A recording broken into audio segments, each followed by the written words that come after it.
వి gold trusted gold buyers తాకట్టులో ఉన్న బంగారాన్ని విడిపించి ఈ రోజు ఉన్న మార్కెట్ ధరకే కొనబడును. మరిన్ని వివరాలకు సంప్రదించండి 77107720. పాత్రికేయ మిత్రులందరికీ కూడా నమస్కారాలు తెలియజేసుకుంటూ ఈరోజు వందల కోట్ల రూపాయలు వెచ్చించి ప్రాజెక్టులైనా రిజర్వాయర్లైనా కెనాల్స్ అయినా డ్రైన్స్ అయినా సరే ప్రతి సంవత్సరం కూడా యాన్యువల్ మెయింటెనెన్స్ చేయలేకపోతే నిర్వహణ చేయకపోతే ఆ సొమ్ము అంతా కూడా వృధా అయిపోయినటువంటి పరిస్థితి మనందరికీ తెలుసు. అటువంటి స్థితిని దృష్టిలో పెట్టుకునే ఈరోజు ఓఎండ్ఎం పనుల నిమిత్తం మెయింటెనెన్స్ నిమిత్తం 344 కోట్ల రూపాయలు ఈరోజు చంద్రబాబు నాయుడు గారు మరి నిధులు మంజూరు చేయడం జరిగింది. ఈ యొక్క నిధులతోటి ఈ యొక్క అత్యవసరమైనటువంటి పనులు ఏవైతే ఉన్నాయో పర్టికులర్గా ఆ వీడ్ రిమూవల్, ఆ తూడు గొరబడెక్క వంటి వీడ్ రిమూవల్ కానీ, అదేవిధంగా ఎమర్జెన్సీలో ఎక్కడైతే డీసిల్టింగ్ ఉందో అవి కానీ, ఈ పనులు కూడా 10 లక్షల రూపాయలు దాటి ఉంటే ఆ టెండర్స్ కూడా మళ్ళీ కాలయాపన లేకుండా షార్ట్ టెండర్ 1 వీక్లోనే పూర్తి అయ్యేటువంటి విధంగా కూడా ఆదేశాలు ఇవ్వడం జరిగింది.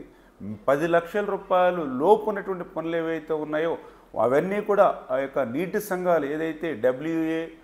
డిస్ట్రిబ్యూటరీ కమిటీ, ప్రాజెక్ట్ కమిటీ ఎవరైతే ఉన్నారో వాళ్ళ పరిధిలో ఆ పనులన్నీ కూడా చేపట్టేటువంటి విధంగా తగిన ఆదేశాలు కూడా ఇవ్వడం జరిగింది. ఎందుకంటే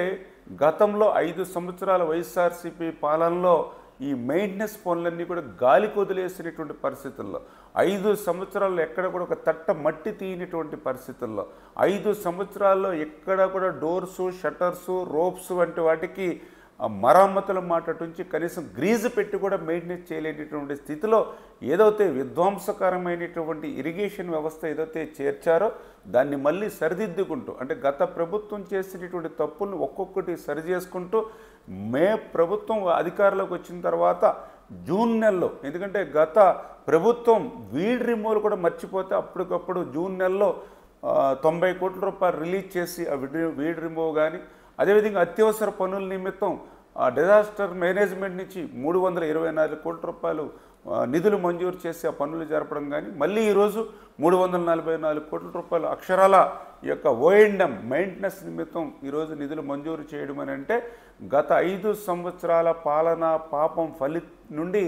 మళ్ళీ ఈ యొక్క ఇరిగేషన్ వ్యవస్థను, మళ్ళీ సాగునీటి వ్యవస్థను మళ్ళీ ఆఖరి ఎకరం వరకు, ఆఖరి రైతు వరకు కూడా ఆ సాగునీటిని తీసుకెళ్లాలనే ఆలోచనతో పనిచేస్తున్నాం. ఈ 344 కోట్ల రూపాయలతోటి చేపట్టేటువంటి ఈ పనుల్ని క్రింది స్థాయిలో మరి గ్రౌండ్ లెవెల్లో ఉండి పర్యవేక్షణ చేయాలి. ఎవరైతే CE, SCలు ఎవరైతే ఉన్నారో ఎప్పటికప్పుడు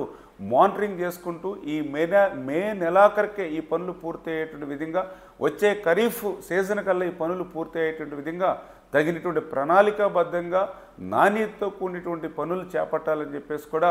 అధికారులు కూడా స్పష్టంగా ఆదేశాలు ఇవ్వడం జరిగింది. ఇండియా పాకిస్తాన్ ఉద్రిక్తతలపై లేటెస్ట్ అప్డేట్స్ కోసం డౌన్లోడ్ చేసుకోండి RTV లైవ్ యాప్.